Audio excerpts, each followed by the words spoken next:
Hello dear fans, friends and subscribers. Welcome to this very exciting cricket happening show. Well, the other day we were talking, we've known that Zimbabwe actually upset the apple cart of the Kiwis. But what a way, in fact, I would say that New Zealand exacted revenge today. It's a merciless revenge which was enacted here at the Harare Sports Club. When first they actually bowled well and fielded well to actually restrict the Zimbabwe. Zimbabwe at one stage were looking really hopeless because they were reduced to 68 for 5 at one stage. But thanks to Sikandar Raza, who one thing I can say about Sikandar Raza is coming down lower down the order. He definitely strengthens the Zimbabwe batting lineup. And what he did, he played an excellent knock. In fact, he went on to race to his third ODI 100 of exactly 100. He was unbeaten of 95 balls with 5 fours and 4 sixes, and that enabled the Zimbabwean team to finish on a score which was a decent enough score to defend on, 235 for 9. But look at what New Zealand did. New Zealand exacting revenge in the most merciless manner, as they put up a record chase in the one-day internationals.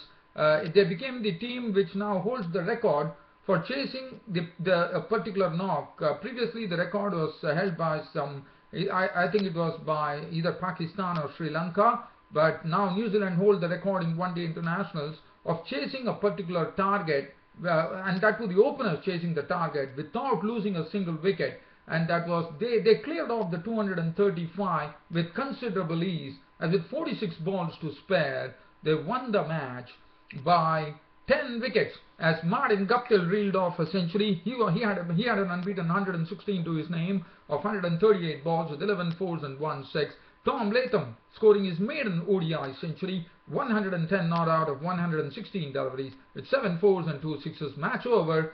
New Zealand not only exacting sweet revenge but also leveling the series at 1-1. And what a way to get it. I mean, the other day I'm sure the wound would have really that would have really stung New Zealand like anything, and today they came up like a what do you call it? They probably received a bee sting there, but they came up real trumps here, and that too in some magnificent fashion, one could say. So let's have a look at how this particular match panned out here at the Harare Sports Club. It was Zimbabwe, the home team, actually winning the toss here at the Harare Sports Club, and without hesitation deciding to bat first. Well, this time the New Zealand bowling was looking very sharp. In fact, it was they made Masakadza and Shibaba, both the openers, really work for their runs, and all they could do was they were really struggling. The pressure was really building. The bowling wasn't right.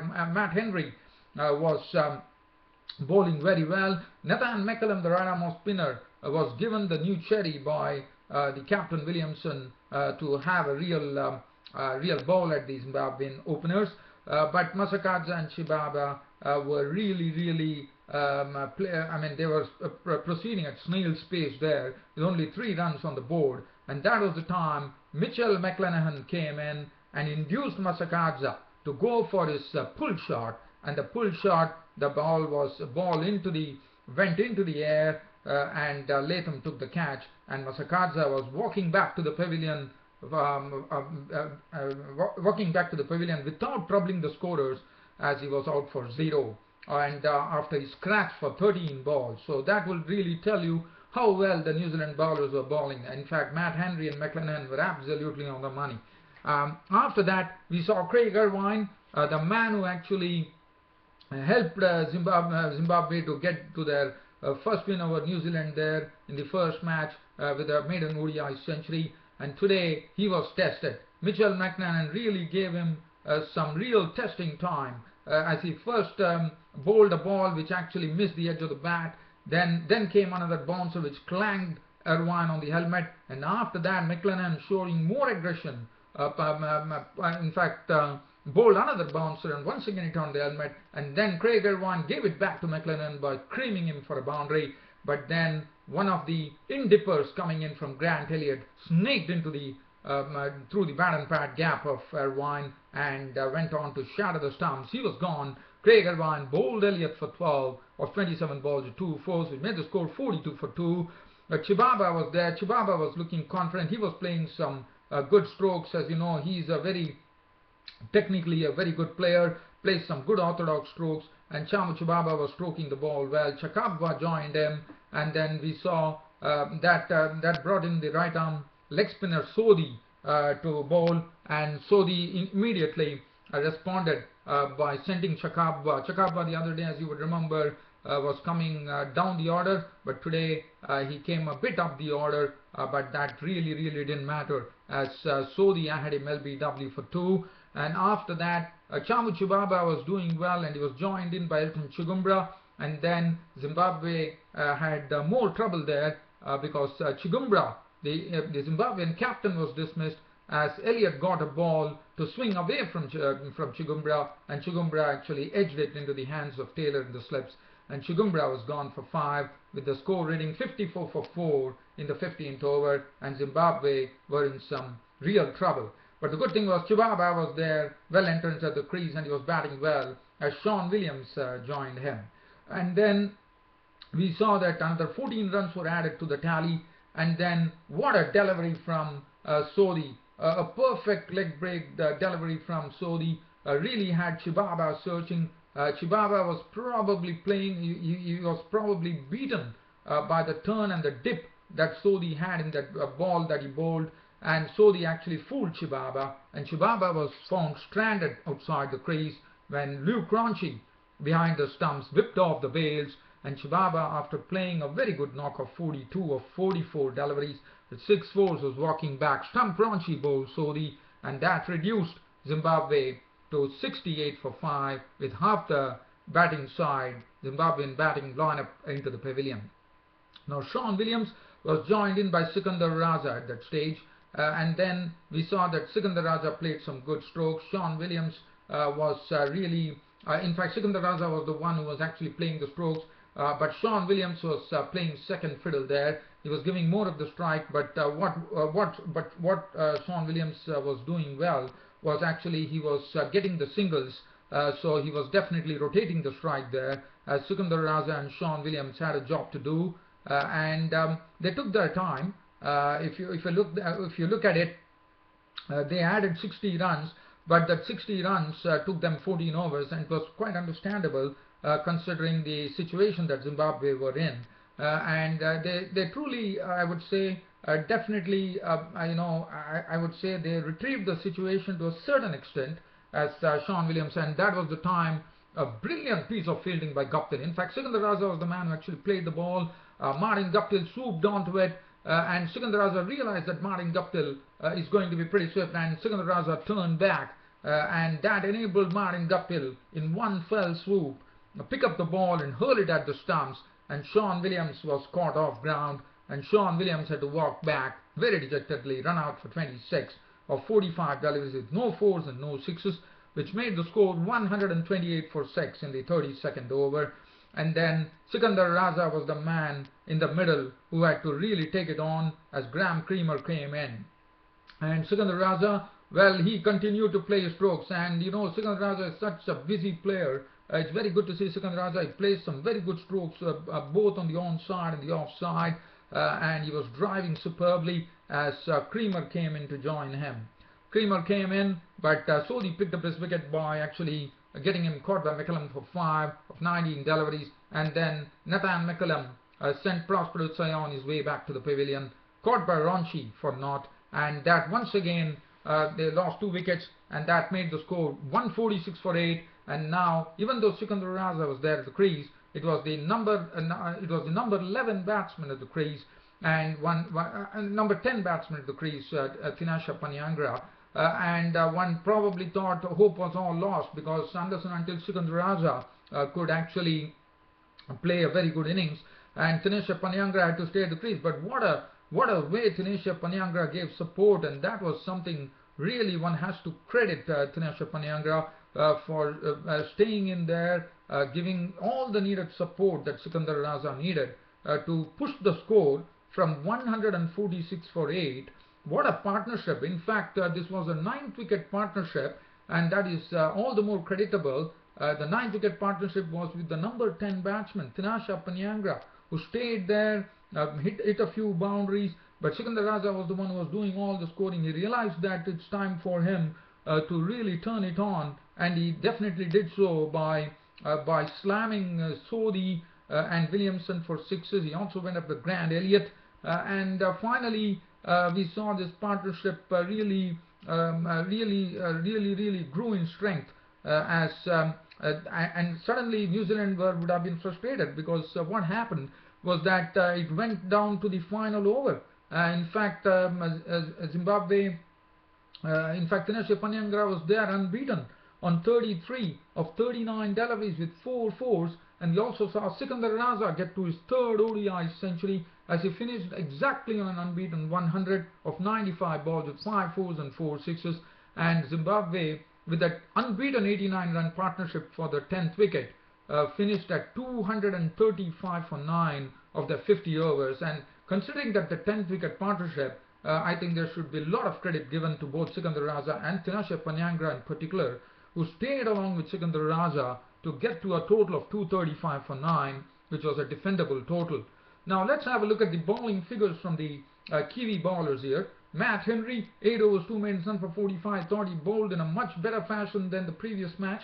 Nathan McCullum, well, he bowled very well. In fact, he was given the first over with the new ball by Kane Williamson. Then Kane Williamson, after just giving him 1 over, removed him and brought Mitchell McLennan. But then Nathan McCullum, I thought he had excellent figures. 10 overs, no maiden, 1 for 38. Mitchell McLennan bowled in a very aggressive fashion. 10 overs, 1 maiden, 1 for 55. Elliott did his bit by chipping in 2 wickets for 27 of his 6 overs. Sodhi was very impressive with his leg break and googly bowling. 10 overs, no maiden, 38 runs and 3 wickets. And Kane Williamson bowling 6 overs for 31. Now 235 for 6, thanks to Sikandar Raza. Zimbabwe could get on to a very probably a defendable total, one could say. But then the New Zealand openers Martin Guptill and Latham absolutely quashed any hopes that Zimbabwe would have had here, as this partnership raised on to a great length here, because what it did is that we saw that there was nothing that the bowlers could do. I thought the bowlers were not really bowling the right lines. The fielding was a bit ragged from the Zimbabweans, and they really struggled big time. And if you look at it, before they could realize, Martin Guptill, as usual, was playing his trademark straight drives. He's very strong through the straight down the ground. He's very strong, as you know. He plays through the long off and long on area. And we also saw Tom Latham also play some very good strokes. And before Zimbabwe could realize, it was all over. And as I said, it was a sweet revenge. Not only a sweet revenge, but it was a revenge which was a merciless revenge by New Zealand after losing the first one-day international. In what a way they gave a reply to Zimbabwe, and that was precisely beautiful, very good to see, as New Zealand cleared off the 235 with a record partnership in one-day internationals as far as losing no wicket is concerned, as they wiped off the target in 42.2 overs. So that means, as I said, it was only 46 balls remaining. They went on to the target without losing a wicket, with both the openers getting centuries. Tom Latham would have been very happy, got his maiden one-day international century, finishing on an unbeaten 110 of 116 deliveries with 7 fours and 2 sixes. Martin Guptill, playing his trademark way, was not out on 116 of 138 balls with 11 fours and 1 six. And match over, New Zealand leveling the series 1-1 with the final one-day international coming up on Friday. Now let's have a look at the bowling figures from the Zimbabweans. As I said, they were not, they really left a lot to be desired as far as the bowling department was concerned today from the Zimbabwean bowlers. Pofu, 7 overs, 1 maiden, none for 37. Tinashe Panyangra bowled 6 overs for 30. Williams, 5.2 overs, no maiden, none for 36. Creamer bowled his full quota, but he really got some real tap from both the batsmen Guptill and Latham. 10 overs cost him 60 runs. Prosper Utsaya bowling 10 overs, which went for 46 runs. Raza bowling 2 overs for 17, and Masakadza wheeling 2 overs for 9 runs. And Martin, and the player of the match was a joint player of the match, and why not? It was Martin Guptill and Rod Latham of the Tom Latham, sorry, Rod Latham, I probably played cricket for New Zealand long back. I do remember he played a few matches against Pakistan and India. That was long back. So I think Tom Latham is the son of Rod Latham, the former New Zealand batsman. He didn't play a lot of matches, I would say, Rod Latham. So Tom Latham getting to his maiden, and Tom Latham and Martin Guptill sharing the Man of the Match awards. Well, dear fans, subscribers, I hope you all enjoyed this Cricket Happenings show of mine, this broadcast of mine. Yes, dear fans and subscribers, one note that I would like to talk about is that Mahela Jayawardene, the Sri Lankan, the former Sri Lankan player, great player, who has now retired, as we all know, has decided to assist England. So he's going to be the consultant to the England team when they would be taking on Pakistan on the tour of the UAE. So that is some news which is coming in. Other than that, yes, I did try the streaming, live streaming on YouTube, but unfortunately I thought there were certain things to be done, so I couldn't really experiment it. Probably down the line, whenever any situation comes, I might try, but yesterday I couldn't really get on, even though I promised you, dear friends, subscribers, that I would be doing some live streaming to experiment that, but unfortunately I was a bit short of time. But I'm sure to give it a go, probably in the days to come, just for your information. So sorry, dear friends, I disappointed you by not coming into the live cricket live streaming option which has been given by YouTube. So YouTube, thanks to that, YouTube, you have been doing a wonderful job. I've been really loving this cricket broadcast on my YouTube with all my support coming from my dear friends and subscribers. And YouTube, you are doing a fantastic job, and I'm sure to actually go and try that option on YouTube one of these days. Well, dear fans and subscribers, that really puts a wrap on this Cricket Happening show of mine today. But yes, as usual, this Cricket Happening show will be up tomorrow. Till such time, I see you, dear fans and subscribers. It's a goodbye from here. Thank you.